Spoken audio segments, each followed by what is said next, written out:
White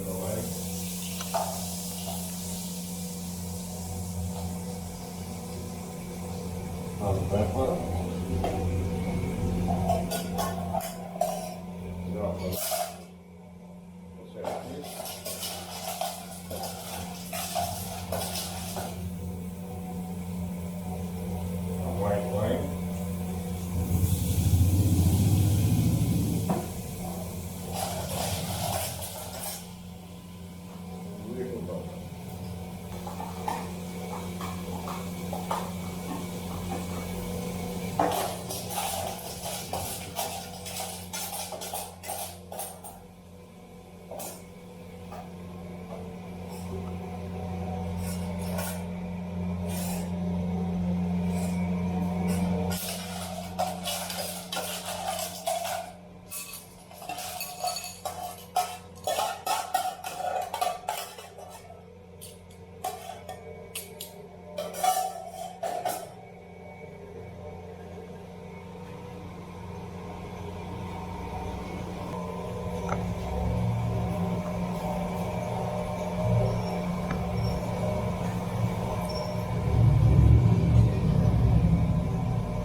My name is Vasco Silveira. I was born in Angola, Africa, ex-Portuguese Africa. I am the owner and chef of Horseshoe Bar and Restaurant that is running nearly for 42 years. Our specialty is Goan and Portuguese cuisine. I don't mix food and religion. Food is itself one religion for many people. The actual religion, we don't mix it because food has no barriers through religion. Not as being a Catholic, actually, it's being a chef. I don't dilute the food. I serve it as it should be served. We don't take shortcuts. We go through the right channels, make the food proper, without any dilution, without any additions or anything to give other tastes. Also, you don't turn the food. If you have to make the Goan food, if it has to be spicy, it will be spicy. If it has to be mild spicy, it will be mild spicy. And I have food without any spices. So you make the food as it should be. So if your clientele says you just make some dilution to make it for the Indian palate, would you be doing it? I give them the food and I give them some chilies or some sauce that are spicy that they can mix with the food. So how is this place Goa? Goa Connected to your cuisine? We follow the Goan cuisine mostly because we find that Goa cuisine is appearing in Goa. And it's for the last 42 years nearly that we follow the same menus, and the preparations are run by my aunties and in the villages and my mother-in-law in the olden times how they used to cook. We grind every single masala, we prepare our vinegars, everything in-house. Nothing comes from out. I go every day to the market and I have my contacts and I call them first to ask if this is available or not. If it is not available, they go and they try to get it. If they cannot get it, then I go and search elsewhere. But it's an everyday affair of marketing. Living small quantities, the things are for 1 day, 2 days, and it gets over. I was born in Africa, in Angola, and my parents have gone there. My father had gone first, then he came back, he got married. And what was the purpose of your father going there? My father went out, he was a teacher, so he got a call to go and teach in Angola. So he went there, he was director, principal of a school, and he teaches languages like French, English, math, and he teaches maths also. So he had been there for more than before the Second World War. All of us were born in Angola. We lived there. We lived there for many years till the independence, or before the independence. We left it. Year. Then I went to Portugal. We stayed in Portugal for some time. Then I had to come with my parents. Which was this year? It is 1977. So they had to come to Goa because some properties. So I was the only one free. So I came. And I resolved to stay here because Goa really was a paradise. After we leaving the pangs of war and go coup d'etats in Portugal and that all this, Goa was a paradise. How did you end up as a chef? Well, I tried to food start when I was a kid at home, especially with the kitchen, with maids and these that were cooking at home. Then during my students' time, there was an organization, a state organization that was Mocidade Portuguesa, Portuguese Youth.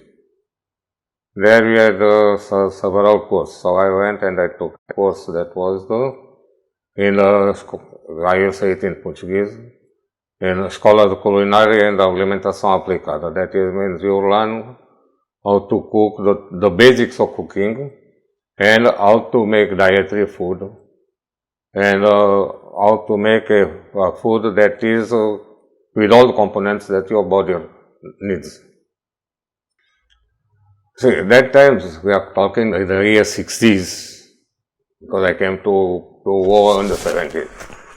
On the year 60s, there was nearly nothing called a chef. Everybody was a cook. This thing of the chef started coming after the revolutions in the European countries and all these things. But this Escola de Culinária was more or less a training for cooks because there were no chefs. I went to business on tours and travels for 1 year, but I saw that it was not mine. So the opportunity came to take this place in 1980. So straight away I started, and I saw that the Portuguese food was dying already very slowly. So I revived the Portuguese food, and I got a passion for the Goan food.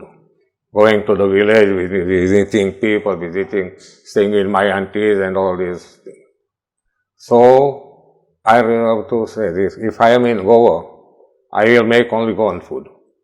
And in addition, for the Goans who are lovers of Portuguese food, I will make Portuguese dishes also. So since 1980, it has been only Goan and Portuguese food.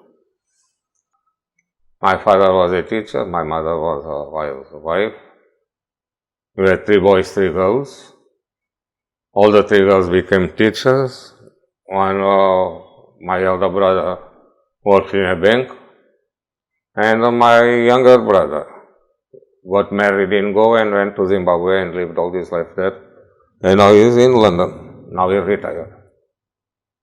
And your wife, kids? My wife, she worked for travel agents, she worked for hotels.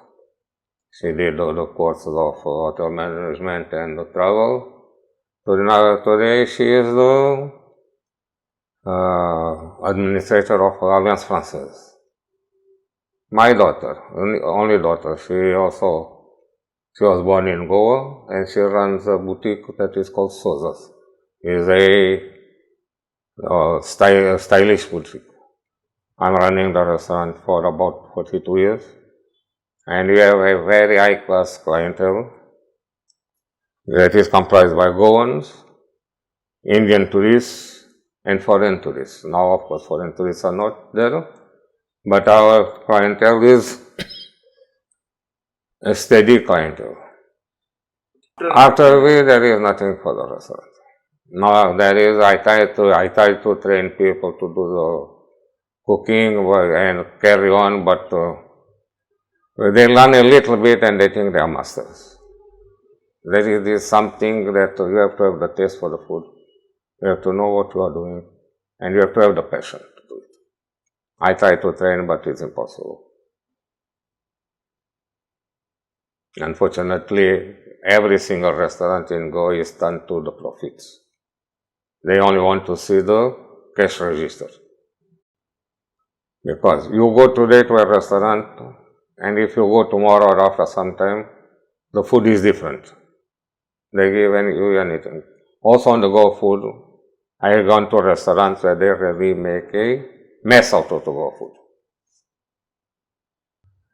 Whatever I do or whatever me and my family we do to the society is one-to-one You go to individuals or maybe sometimes organizations and you give something to them, not during feast time, but whenever you see that, for example, you go to Mother Teresa and ask them what they need. And if they say we need medicines, they give us a list of medicines, you buy it and give that. We don't give cash to anyone. Sometimes they say that they need, someone says that they need rice and pulses or something food. We'll buy it and give to them. But we don't advertise, we don't tell it to anyone, because we do it one-to-one and out of our nature.